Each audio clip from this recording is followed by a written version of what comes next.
Masya Allah, Al-Muharram Bogor. Bismillahirrahmanirrahim. Assalamualaikum warahmatullahi wabarakatuh. Waalaikumsalam warahmatullahi wabarakatuh. Semoga yang menjawab salam saya mendapatkan barokah.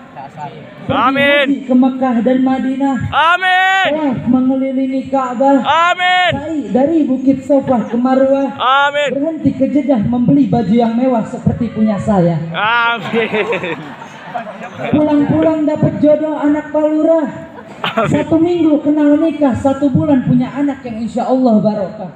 Amin. Yang cantiknya seperti ibu kepala sekolah dan gantengnya seperti saya. Amin. Openingnya bagus ya.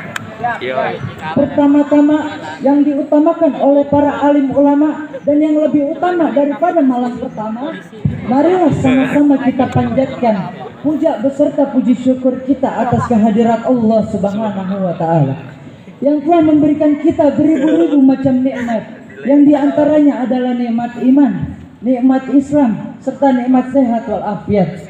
Dengan ketiga nikmat itulah, alhamdulillah kita dapat berkumpul di tempat yang insya Allah penuh barokah ini. Amin. Salawat bermahkotakan salam tak lupa pula kita sanjungkan kepada pendobrak pintu kebatilan yang tidak pernah naik pesawat namun namanya selalu dilantunkan salawat, yang tidak pernah main pisau belati namun namanya selalu di hati. Tak lain dan tak bukan Habibina wa syafi'ina wa qurratu ayunina Sayyidina wa maulana Muhammadin Sallallahu alaihi wasallam. Sallallahu alaihi wasallam allazi qad akhrajana mina zulumati ilan nur.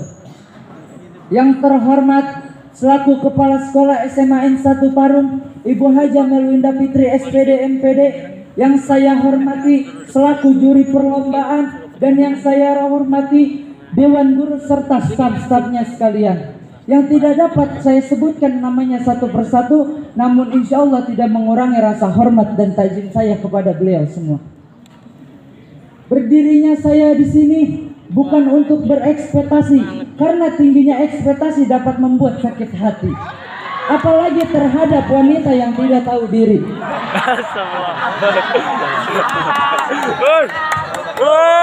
Tapi berdirinya saya di sini akan menyampaikan sepatah atau 2 patah kata yang saya akan jadikan berpatah-patah kata yang insya Allah bermanfaat bagi kita semua. Amin. Dari berbagai macam pendapat para ulama mengenai nuzulul Quran, dan mayoritas umat Islam Indonesia meyakini bahwa 17 Ramadan adalah hari nuzulul Quran atau turunnya wahyu pertama kepada Rasulullah SAW, sebagaimana firman Allah dalam Al-Quran surat Al-Baqarah ayat 185 yang berbunyi, A'udzubillahi minasyaitonirrajim, bismillahirrahmanirrahim. Syahrul Ramadan allazi unzila fihil Quran hudalin nasi wa bayyinatin minal huda'i wal furqan al-ayah. Sadaqallahul azim. Ini sudah sangat jelas, namun perlu kita garis bawahi bersama, yang terpenting bukanlah tanggal berapa nuzulul Quran, tapi yang terpenting adalah bagaimana interaksi kita dengan Al-Quran di bulan yang disebut Syahrul Quran ini. Saudara-saudaraku sekalian, peristiwa bersejarah ini menjadi pemisah antara zaman jahiliyah dengan zaman ilmu pengetahuan, sekaligus menjadi pemisah antara hak dengan yang batil, antara kezaliman dengan keadilan, antara kekacauan dengan ketertiban. Anak Rais bukan sih? Bukan.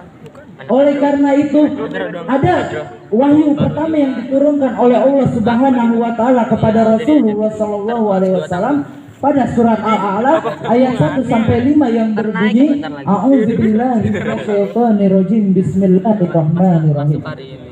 Iqra bismi rabbikal ladzi khalaq, khalaqal insana min 'alaq, Iqra wa rabbukal akram, allazi 'allama bil qalam, 'allamal insana ma lam ya'lam.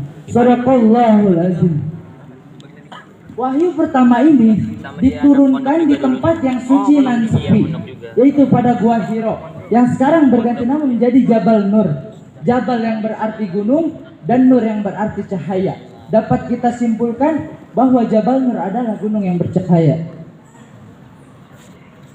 Allah Subhanahu wa taala menjelaskan fungsi Al-Qur'an di dalam Al-Qur'an. Mengenai fungsinya sebagai Al-Huda, yaitu sebagai petunjuk, Al-Furqan, yaitu sebagai pemisah antara yang hak dengan yang batil, Al-Mubayyin, yaitu sebagai penjelas, Ar-Rus, yaitu sebagai petunjuk kepada hal-hal yang berguna. Maka dari itu, Al-Quran adalah konsep dasar kehidupan menuju kebahagiaan yang hakiki, baik di dunia maupun di akhirat. Khairu fi dunya awil fi akhirat. Adon kilo ini kayak pakai sorban. Nabi Muhammad SAW memberikan penjelasan secara umum mengenai kandungan di dalam Al-Quran. Dalam sabdanya, Al-Quran termaktub orang-orang riwayat sebelum kamu dan orang-orang sesudah kamu dan hukum sesuatu yang terjadi di antara kamu. Maka dari itu, untuk kita meningkatkan ketakwaan kita, mudah-mudahan dengan kita memaknai nuzulul Quran ini, kita dapat mengamalkan, mengimplementasikan, memperjuangkan serta mendakwakan Al-Quran di dalam kehidupan bermasyarakat. Amin amin ya robbal Alamin. Mungkin hanya ini yang dapat saya sampaikan. Kurang lebihnya saya mohon maaf. Bila ada jarum yang patah, jangan dimasukkan ke dalam hati. Bila ada kata-kata saya yang salah, jangan dimasukkan ke dalam hati, apalagi dilaporkan kepada polisi. Unzur maqala wala tanzur manqala. Wassalamualaikum warahmatullahi wabarakatuh. Waalaikumsalam.